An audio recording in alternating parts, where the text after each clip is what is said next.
Noites mal dormidas, aquela busca sem fim pela rotina perfeita para o sono do bebê. Soa familiar para muita gente, né? Pois bem, esse é um desafio super comum. Mas a solução talvez esteja num lugar que a gente nem imagina. O cansaço é real, a gente sabe. Tentar encaixar um bebê, que é um ser humaninho único, num cronograma que não está funcionando, é uma fonte de frustração gigante. E o mais curioso é que parece que quanto mais se força uma rotina, mais o sono foge da gente. E é aqui que está a grande virada de chave. A ideia é que a resposta não está num método novo ou numa agenda mais apertada. A resposta está em parar, observar e finalmente entender os sinais que o bebê já está dando o tempo todo. Essa obsessão por uma rotina que sirva para todo mundo é, na verdade, um grande mito. Não existe fórmula mágica. E o pior é que essa busca pode acabar escondendo as verdadeiras razões por trás das noites picadas. Porque pensa bem, quando o foco está só no relógio, a gente acaba perdendo de vista sinais super importantes. Sinais que vêm do corpinho do bebê, do ambiente em volta ou até do desenvolvimento dele. E são essas as pistas que realmente fazem a diferença. Então, a proposta é uma mudança de mentalidade. Que tal trocar o papel de fiscal de réguas frustrado pelo de um detetive do sono curioso e capaz? Um investigador que busca entender as necessidades do bebê em vez de só impor um horário. Olha só o contraste. A abordagem de rotina foca em controlar o sintoma, o que quase sempre gera frustração. Já a abordagem de detetive vai atrás das causas e isso alimenta a nossa curiosidade, dá uma sensação de poder. O objetivo muda de fazer o bebê dormir para entender por que ele não está dormindo. E todo bom detetive precisa saber onde procurar, certo? Nessa nossa investigação, a gente tem 3 cenas do crime principais, que são as áreas onde as pistas mais importantes costumam estar escondidas. Basicamente, a análise se divide em 3 grandes áreas.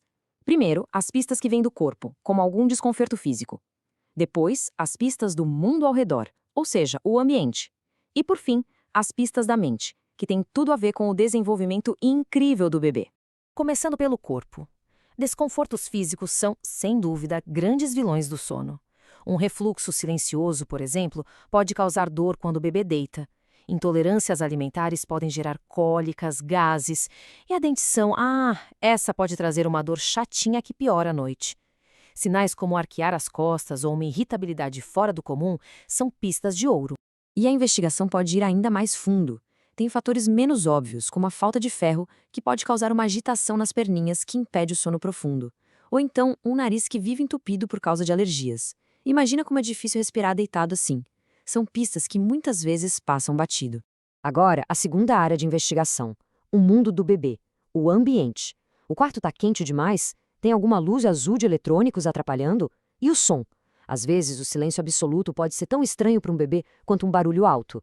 Cada detalhe do ambiente é uma pista. E isso nos leva a uma pista fascinante, o perfil sensorial. Tem bebês que se sobrecarregam muito fácil e precisam de um ambiente bem calmo, escurinho, com um ruído branco. Já outros são o oposto. Precisam de mais movimento, de uma pressão mais firme para se sentirem seguros e conseguirem relaxar. Por último, a mente. As famosas regressões do sono, na verdade, muitas vezes são progressões do desenvolvimento. Quando o cérebro do bebê está a 1000 por hora aprendendo a engatinhar ou a sentar, é normal o sono ficar meio bagunçado. Mas é temporário. Ansiedade de separação também é um fator. O bebê acorda só para checar se está tudo bem, se as pessoas que ele ama estão por perto. E tem uma pista final que conecta tudo isso: o estado emocional de quem cuida. Os bebês são como esponjinhas, eles sentem a nossa atenção. Manter a própria calma não é fácil, mas é uma ferramenta poderosa para criar uma atmosfera de sono mais tranquila para todo mundo. Certo, mas com tantas pistas e informações, como é que a gente organiza tudo isso? Bom, todo detetive que se preze precisa de uma boa ferramenta para registrar as evidências de forma organizada. E essa ferramenta é o diário do sono. Mas atenção, o ponto mais importante é, ele não serve para dar nota se a noite foi boa ou ruim. Pense nele como um caderno de campo, um instrumento de pura curiosidade, feito só para coletar dados e ajudar a gente a enxergar o que antes era invisível. E como usar? É bem simples. Basicamente é só anotar os horários que o bebê dorme, que acorda, quando mama, como estava o humor e fazer isso por uns 5 a 7 dias, sem tentar mudar nada. O objetivo no começo é só coletar os dados. Só depois, com tudo anotado, é que começa a caça aos padrões. E que tipo de padrões podem aparecer? Há vários. Talvez o bebê acorde sempre 45 minutos depois de dormir, o que pode indicar uma dificuldade na transição de ciclo de sono. Ou quem sabe os despertares acontecem sempre no comecinho da manhã, talvez por causa do frio ou da fome. Cada padrão desses é uma pista valiosíssima. Então, quando a gente junta todas as peças desse quebra-cabeça, as pistas do corpo, do ambiente e da mente, a investigação finalmente revela uma conclusão muito poderosa sobre o que é de verdade o sono infantil.